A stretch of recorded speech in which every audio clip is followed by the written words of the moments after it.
All right, we are back with another episode of Inside NLC today. I have Mr. Haynes LaLonde on here with me. Haynes, welcome to the show, brother. Thank you. I appreciate you having me. I know Coach Sean has a lot of respect for you, so I do too. Glad to be fighting for your promotion. Man, I love having all the hyper guys on. Man, speaking of that, what was it like coming out in May and getting to see Sean come out and do his thing and get out here and represent all you guys? It was awesome. It was awesome. It was legit before that Yeah, because there aren't very many people his age who whoop my ass blindfolded. every day. So once I brought all my friends to that, I was like, come watch my sensei or whatever. And they were like, what? And he went out there, and I knew as soon as he landed that calf kick, Yeah. God, you could hear it. It was a calf kick heard around. The laughter, you could hear the laughter when the other guy, when Delano turned and ran, like literally ran away, and Sean was chasing him around. But yeah, The whole place erupted in laughter. I was like, this is crazy. I remember thinking, thank God this isn't track, because I think Coach Yeah. Sean, he would have Sean might not catch him. fun. Yeah, I don't want to meet him out on the track. Yeah, he's locked in a fence, so he couldn't go anywhere. You can run around that thing, but you got to stop eventually. He should have just jumped over. He'd been jumping over and just running away might have been better than what happened to him at the end. I don't know who his coach is. That was my first question, is like, what? Who led him to that? Like, who helped him make the decision to get in the, I guess it's for another time, but I didn't understand it. For the opponent? Yeah, to get in there in the first place, I think that was the bad decision.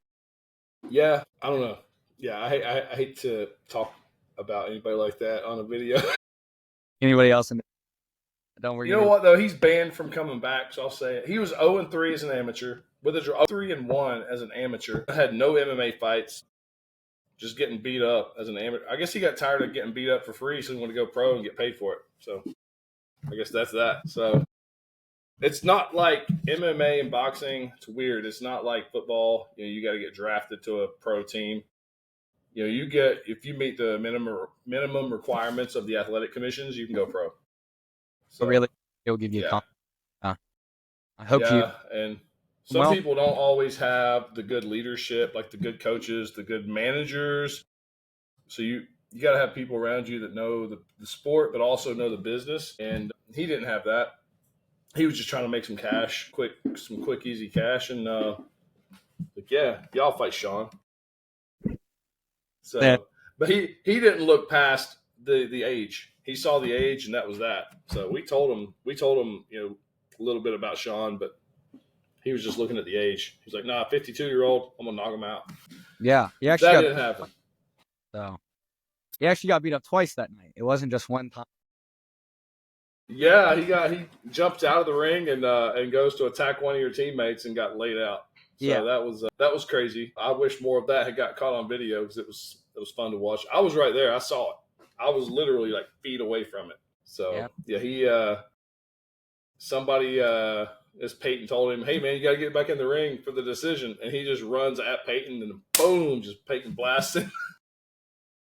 I don't know. And then a rumble ensued. If you were paying me to get beat up by Sean, I don't think I'd go and get beat up by Peyton for free. No. Right? That's just right. Me. Yeah. Well, I guess he technically got like $200 for getting beat up by Peyton because I accidentally overpaid him. So he was over there yelling at me, trying to get out. The police were coming in. The commission was over there. I'm just like writing out checks. I'm like, all right, so what do I owe him? Then like they're like, hurry up, Keith, hurry up, gotta get him out of here. And then the police were coming. I handed him a check.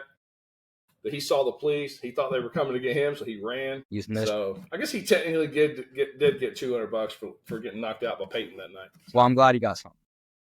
He got something. So so you've been training for 8 months over at Hybrid MMA, and so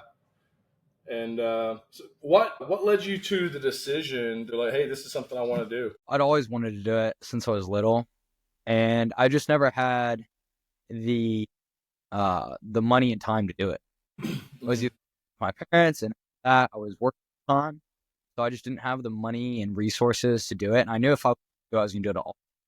There was no like twice a week. Like I don't think MMA is something you want to be halfway in or out. So I had to get to where I had the money and time, go all in. So once I walked through the door, I knew I was just looking for the best gym in Kentucky. was like, I'm going to find the best gym in Kentucky, the best coach, and then I'm going to fight out of that gym. And I pretty much knew as soon as I walked in that I'd found the right spot. All right, we're back. My internet went out. So we are back, and believe we were talking about your team being like your family there. So Yeah, absolutely. There's a great community here at Hybrid. There's a lot of older guys, a lot of experienced fighters. I'm actually on my way to Thanksgiving at Peyton Hughes' house. We all cut weight, so there's no food there, but we're going to hang out and drink a bunch of diet soda and water, so that'll be a good time. But yeah, the community definitely makes it easy to come in every day. So 5 days out, everybody's cutting the last bit of the weight, and gotta be careful with that Thanksgiving. And probably all saying, why did Keith schedule this like a week after Thanksgiving? What was he thinking? That's on me. He reached out earlier in a Facebook group. I just wasn't aware of it. Yeah. Well, I'll be a little more careful next time. I got to be scheduled like a week before Thanksgiving so you can just pig out. Yeah, absolutely. So yeah, we got some of your teammates fighting on this one. We got Peyton Hughes in the main event fighting for the vacant belt with Ricky Lobato, who's an undefeated fighter out of West Virginia. Jared Corman making his kickboxing debut. John Hughes. I don't know anything about John. John's making his debut against Lamont Askew, who we saw fight here was I think that was May actually. Yeah. John, debut during May. We call him JM, but he has the same last name as Peyton, so we just call him JM. But yeah, he's a talented dude. He's like 6'5". I think he fights at 205, right? Yeah. He's a great striker. He'll hit you with a teep from. I park my car and his teep's already there, hitting you in the stomach or the face. He's a very long reach and he uses it well. He's good on the ground too. He's very good at getting those underhooks. He's a hard guy to take down. It's good to hear. So he's got a bright future and going to add to that 205 division, which I don't think it's very well. No, we got a good 205 division. Yeah, we got that title on the line. Yeah, Chad Blevins from your gen's fighting for that belt. Yeah, this weekend. That's a very skilled striker right there. He was coach got his hands on him. Now that he's had coach's advice, he's very, very good.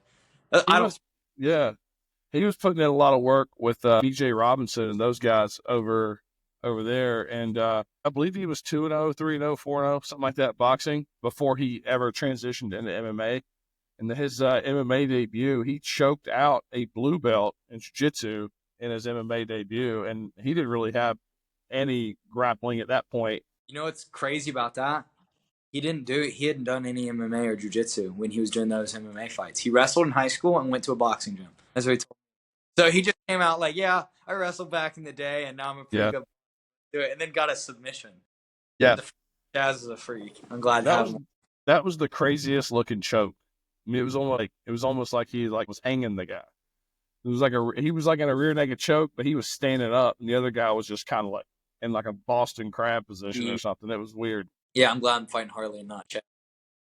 So Harley, I don't think I've seen Harley's debut. So he made his debut a couple months ago. He lost his debut. He did a grappling match here, which he won. Is that on YouTube? The grappling matches, but his MMA fight was with another organization. And I think they have, I don't know if they put anything on YouTube. They have like everything behind a paywall. So yeah. It was on our event from March. Yeah. Okay, gotcha. Yeah. Yeah, I watched his MMA debut. Wasn't very impressive. It didn't look like he done any striking at all. He didn't throw any strikes. Actually, he pretty much just got on the ground and got punched out kind of immediately. It took 2 minutes and 22 seconds. I think I'm going for the new record on Harley. I think I can get it done in a lot less time than that. Looking forward to that. He comes from a jiu-jitsu gym, so I don't know much about their strikers. I know a couple of their guys have been hitting me up about kickboxing matches, but I haven't been able to book them yet. But I checked out his gym maps. It looked like a basic run-of-the-mill jiu-jitsu gym. I saw a lot of guys who did not look like they compete on the pictures. I didn't see a lot of belts, medals, or anything like that. I didn't see anything about striking on their website either, so I definitely don't think Harley's a striker. I'm okay with it if he is, because I don't think he strikes like the guy's a hybrid do. I fight Sean on Wednesdays. That is a lot worse than fighting Harley. That's why I hear a lot of guys that tell me Sean gives them the hardest rounds they see. So I can say that's definitely the case. He's a good striker. He makes me work my takedowns, my wrestling, my ground game. I don't try to stand and bang with Sean. But we've had some other grapplers come in here, some grapplers that are actually fighting on this card. And they've given me a good look for Harley. I've been lucky to have 3 or 4 teammates in my weight class that I get to train with every day. So I've just had a great camp. Jacob Lemaster was actually a part of it. Before I knew I was going to be taking this fight, I got the opportunity to do MMA with Jacob, who's an excellent jiu-jitsu guy and MMA guy, as I'm sure you're aware. So I've had coaches and the best training partners. Been very lucky. Jacob had his first 3 fights were with us back in 2020. I think I met Jacob for the first time in 2019. He made his kickboxing debut here in 2020. And he was going to be active. COVID hit, shut everything down. Then it was 15 months before between our 4th and 5th events. But man, the improvement that I saw between his fight in 2020 to the one in 2021 was insane. It was not the same kid at all. Yeah, I was watching fights from a while ago, like last night or the other day. And I was like, wait, when was this? Because it's not the guy I've been grappling with. This is blue belt jiu-jitsu and some good wrestling. And now that's definitely not where he's at now. No. I actually have trained with him extensively. I do a lot of my ground stuff at Georgetown MMA. And he's shown me a lot of his trips and techs. I actually took private with him. I'm going to probably try to give him a plug at the end of the fight after they see me fight. They're like, oh, where did he learn? I'll learn some stuff. Of course, most of it comes from Sean, but I think Sean, private's as bad as Jacob, so I'll try to hook up Jacob. Jacob was definitely one of our most popular fighters in that time, 2020 to 2021. He was on it. Hell, I still get people asking me, hey, when you bringing Jacob Lemaster back? I'm like, when he wants to come back. I'd love whenever he's. That's what I keep hearing. I'm looking forward to it. I see him every Sunday, and I'm always like, you said December 17th. Yeah. He needs to quit winning all these jiu-jitsu competitions because he wins one and then just gets invited to a bigger one. That is part of too good at jiu-jitsu to take a break. And he is getting so good, yeah. I didn't realize until I watched his old fights, how good he'd gotten in 3 years. Yeah, that good since he was 8. Like, if you roll with him, you're like, oh, you've been doing this since you were 8. You're a master. But when I saw him in 2020, I was like, oh, holy shit, he made that improvement in just 3 years. Absolutely crazy. I remember seeing, I didn't know him when he was bigger. I saw the pictures of him before he started training, and he was a theater kid. He was heavy set, and then he got into I guess training to lose weight. I don't know. And then just like, he just immersed himself in it, and he was training with this guy, Josh Stepp, over in Eastern Kentucky. Yeah, he told me. So East Kentucky Combat Club. So that's pretty active fighting for us then. I used to train with Josh myself. Oh, fun. So, yeah, he got into it, lost some weight, and I remember, like, Josh was like, hey, man, like, he's new, like, don't put him against any killers. And then he just came out and, like, it was just like no time. He was a killer. Like, he's the dangerous guy that you got to be careful putting people with him. So, absolutely. Yeah, he really made leaps and bounds in his skill level.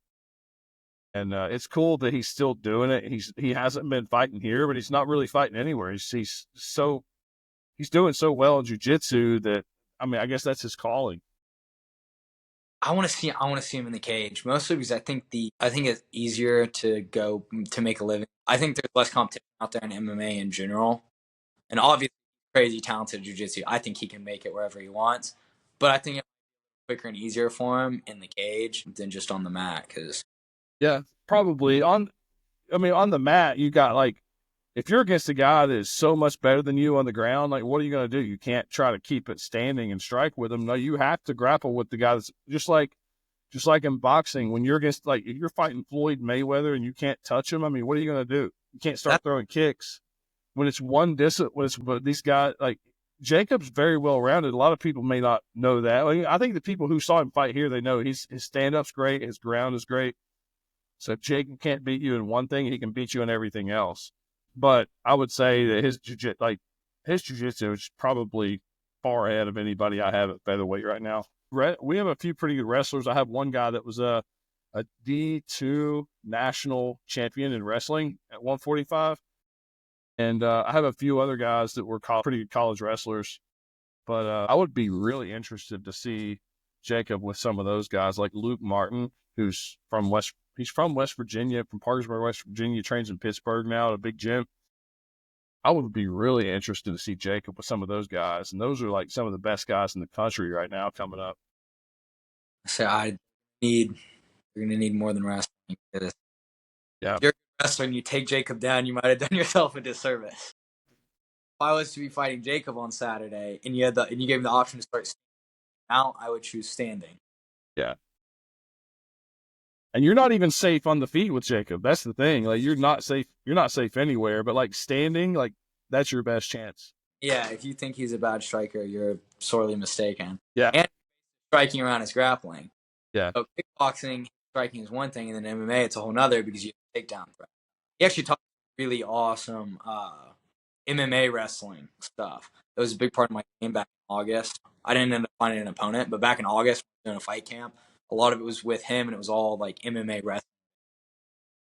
Because I was kind of more of a ground guy back then. Yeah. Yeah, we had. I remember trying to match you on that last card, and we just had so much trouble. And that was so new to it too. At that point, I was good on the ground, relative for a new couple jiu-jitsu tournament, and my wrestling was good. I was out of the womb, a good wrestler, but my striking wasn't there, which is ironic coming from hybrid. It was hard to give me a match with someone who was at my skill level back then. But now that I really dove into striking, I really focused on learning stuff that hybrid has. So hybrid guys keep kicking ass. I was like, maybe I need to spend a little less time at Georgetown, a little more time at hybrid. Yeah. And I really dedicated myself to get good on the feet as well. And that's been a lot of fun. I did a kickboxing tournament, the Fall Classic, and that was a blast. That went really well. Tell me about that. Where was that, and how did it go? So the Fall Classic was in Tennessee, and it was my first striking tournament, and it went really, really well. My first opponent was a Taekwondo black belt. He'd been training since 2011, and I demolished him.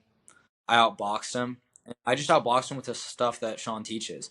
The combos you do every Monday, 1-1-2, 1-1-2-3-4 leg kick. It was just the fundamentals. That's all I've learned is the Coach Sean fundamentals. And I used that, and I ran through, I think it was 3 or 4 opponents right in a row. It was a no knockout tournament, so I didn't get to finish, but I definitely could have finished. If you want to see on my Instagram, there's a video of me doing one round. I kept getting yelled at by the ref. He was like, stop. I mean, it was weird not knocking people out. You know what I mean? Yeah. I ended up placing second in that. There was a guy he was a good striker, but he only did kickboxing. And whenever I threw my jab, he leaned way back. And I always counted that with a double leg. So it was just the fact that I hadn't done a bunch of just kickboxing. Otherwise, I think would have been first. But I never got knocked down or anything like that. I was pretty pleased with my performance. And then there was also a jiu-jitsu tournament directly after. And I was going against a bunch of guys who didn't do the kickboxing. So I'd done 5 3-minute rounds. It was more than that because it was double elimination. So I just done a bunch of kickboxing. Had to make weight that day. I walk around at like 165, even 170. I had to make 145 and fight that day. So I made 145, fought 5 rounds, and then I had to do the jiu-jitsu tournament. And that was at the intermediate level. So that was, blue, purple, whatnot. And I got first place in that jiu-jitsu tournament. Sick. Broke somebody's ankle for the win. He didn't want to tap. I gave him an opportunity. I looked at him. I was like, come on. And he didn't do it. So I snapped his ankle. It pissed me off that he didn't tap because it was double elimination. I'd already beat him once. This guy was not good. There was I don't know what he was thinking, but in the moment when I was holding his ankle and I realized that he wasn't going to tap, it was so dumb that it pissed me off so much that I just snapped his ankle just because I was so mad that he put me in that position. Like, man, just tap. It's a tournament. Tap. Yeah, tap out, then go to class Monday and figure out how to defend this. Absolutely. Now he's got to wait 6-7 months before he can get back. The guy before got him in a straight ankle, and I was watching because he's an opponent, and he kind of got out of it. And I was like, that guy must have a really shit straight ankle. I thought he had that locked up. And when he did my round, he had tape on his left ankle.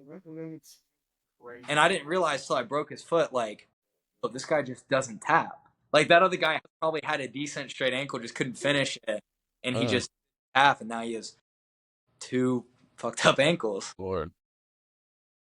Yeah, it sounded like Velcro. I thought it would be like, I'd never broken an ankle. Yeah. So it'd be like a pop, but it's a lot more like Velcro. It's like multiple tears. I don't think I've ever ripped anybody's. I don't think I've ever broke anybody's bone. I've had chances and I just didn't do it. I think it's easier than you think. It doesn't take as much. It's really all technique. Like, I thought I was gonna have to like, but it was like tearing paper. It was like surprising. Jacob actually taught me that at straight ankle. Me and Jacob actually worked that straight ankle just for that tournament, and so I got to give him credit for that ankle break because I couldn't finish it before. I was struggling with straight ankle. I was like, Jacob, I've seen you pop some ankles, straight ankle, and then we did 2 or 3 privates, and then I think I got 3. I think it was 2 out of 4 subs that day that were actually the straight ankles.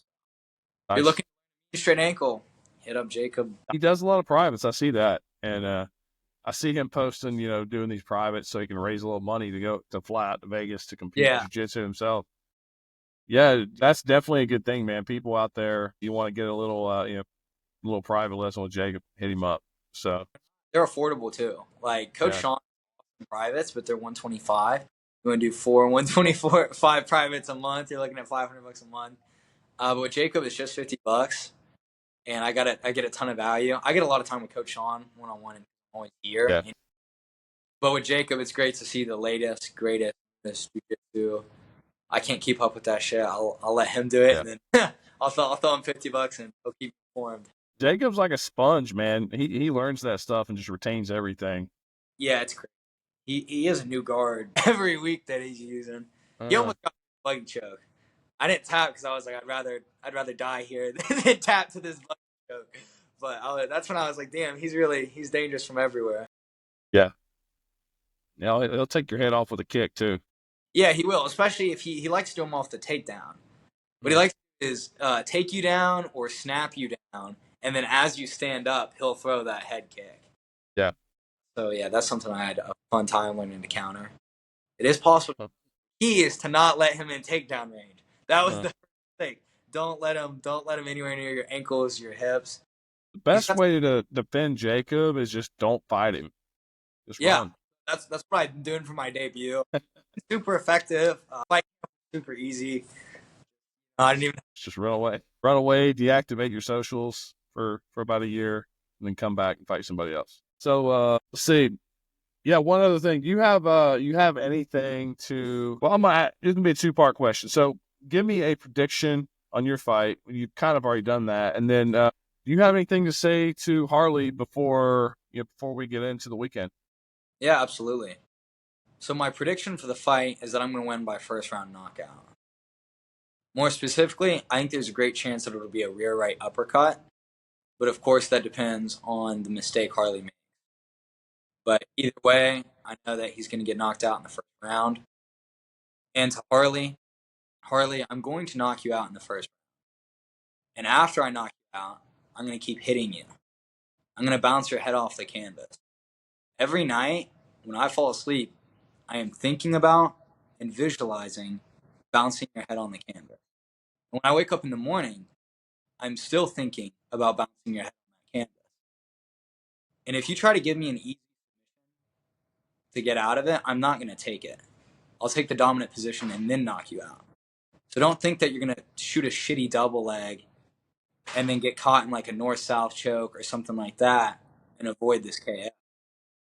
When you shoot your shitty double leg, I'm going to stuff it and then knock you out. You heard it here. I like it. I'm very excited. It's really hard to do with the anticipation because I've done all this work and all this training. I've spent so many hours in this octagon here, and I love my teammates. I don't bounce their head off the canvas. I never knock them out. I respect my teammates. I wouldn't want to do that. It might knock me out the next day. So it's just been killing me, the anticipation. 8 months of just laser focus on one goal, and not being able to do that in training. It's hard to wait. I can't wait for Saturday. It's hard just knowing that on Saturday I'm finally going to get what I've earned. To me, the fight has already been taking place. It's not like, oh, Saturday the fight starts. The fight has already started. It started 8 months ago. It started when he joined a shitty little jiu-jitsu gym instead of hybrid MMA. It started when he didn't get privates. It started when he didn't do jiu-jitsu tournaments. He only has 2 wins on Smooth Comp out of like 10 jiu-jitsu matches, where I have 13 out of like 15 jiu-jitsu matches. He's not a fighter. He's a jiu-jitsu hobbyist. He's a casual. And I'm going to prove that, not just to you, Keith, and everyone watching, but I really want to prove that to Harley. This is going to be Harley's last MMA fight. After this fight, Harley's going to know that he is not a fighter and that he does not belong in the cage. And he's going to go back to his shitty little jiu-jitsu gym and keep hanging out with the 45-year-old hobbyist. Tense. I don't know where to go from that. Hey, one more thing. Tell me about your company. So you're a business owner. Shit. Tell me about the bank. Yeah. I'm just going. I got you going up and down here on the emotions. Well, I mean, I like my company because a big thing fighters up is their outside life. And what Wildcat Painting allows me to do is, one, I earn fans every day. I treat my customers well. I do a great job there. And then they hear about me, and I always try to mention my fights and see if they want to come out. I've converted a lot of people because I'm very mild-mannered outside of the cage. Even inside the cage with my teammates, I'm very mild-mannered. So they're always like, what, you, an MMA fighter? Like, they can't believe it. And I got some of my customers coming out. But mostly it's great because I make a comfortable living, and I work like 30 hours a week. I do the painting myself, so it's very low stress. And in the winter, I don't do much of anything because I've saved up from the summer. So it's 30 hours a week of not super intense labor that lets me just spend my time. It's easy. It's easy money. I get to pay all my bills, pay Sean, buy clothes, pay Jacob, and focus on fighting. I mean, I like to paint. Painting's okay. I wasn't born to paint. I'm not sitting here talking about painting with you. You know what I mean? I haven't spent the last months obsessed with painting. I didn't stick a needle and drain blood out of my ears because I love painting so much. Yeah. Well, if people are wanting to get some painting done, what kind of painting do you do, and how can they contact Wildcat Painting? We're doing a lot of right now. If you want to contact Wildcat Painting, you can hit me up through Instagram or Facebook. You can hit me on my personal Instagram or Facebook, or my Wildcat Paintings Facebook. I keep fighting stuff off my Facebook for the most part because that's where I get my customers. Mm-hmm. All on Instagram mostly. But yeah, just hit me up on Instagram, or you can find me online at wildcatpainting.com. We do a bunch of cabinets right now.